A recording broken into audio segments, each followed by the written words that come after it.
Балаға мейірімді қала бұл кішкентайлар мен жастардың жан-жақты дамуына және қоғамдық өмірге шынайы араласуына жағдай жасалған шаһар. Мұндай қалаларды құру қоғам алдындағы міндет. Бүгінгі бала ертеңгі ел болашағы. Сондықтан аталмыш әдістеменің берері мол. Балаға мейірімді қала бастамасының маңыздылығын әртүрлі жас санатындағы балалар арасында жүргізген сауалдама дәлелдеп отыр. Действительно хороший прогресс, на мой взгляд. Алматыда даму қатты байқалады. Соңғы жылдары көшелер кеңейді, тротуарлар жасалды. Бұл балалардың қауіпсіздігі. Қала жасыл желекке оранды. Алматы балалар мен жастардың жан-жақты дамуына ыңғайлы. Әсіресе мәдени ошақтарда атап айтуға болады. Мұнда музейлер, театрлар, көрмелер баршылық.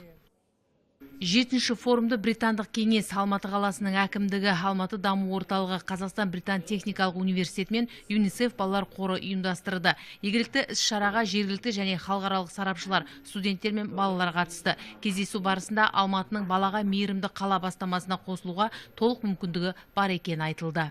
Қалада қазіргі уақытта үйлердің ішіндегілердің площадкалар бәрін жасап жатырмыз. Негізі жаңа ғимарат құрып жатырмыз сол жерге. Бүкіл анау жол жүретіндер брусчатка дейміз да, оның балабақшаларын жаңа ғимаратқа салып жатырмыз. Сол бәрін жаңарту ретінде жаңа форматпен шығып жатыр қазір. Ол неге? Ол әр бала біздің ертеңгі болашағымыз. Қалай ол осы күнде өз өмірді көрсе, сол өмірді ары қарай жалғастырады. Сондай өмірге дайын болады дегендей. Мысалы қазір бүкіл ғимараттар баланы өсіру үшін жасап жатырмыз.